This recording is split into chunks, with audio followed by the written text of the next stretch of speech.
Halika na.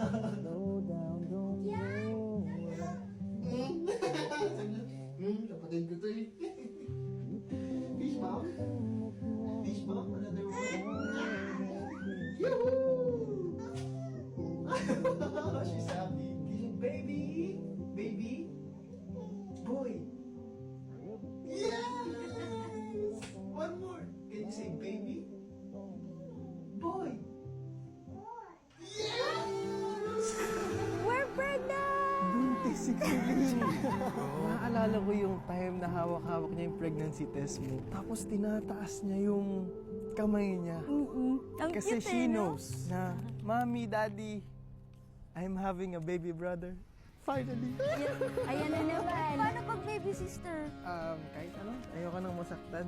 So kahit ano sa kanila, baby brother, baby sister, no problem. Basta masaya ako kasi masaya si Lakisha. Magkakaroon na siya ng kalaro everyday dito sa bahay. At yan ang biggest reason bakit nawala halos ng 3 buwan si Carlene. Hindi nakapag-upload. Sobrang sela ng pagbubuntis ko ngayon. Actually, a lot of pregnancies aren't announced naman sa first trimester Yes. for a very legitimate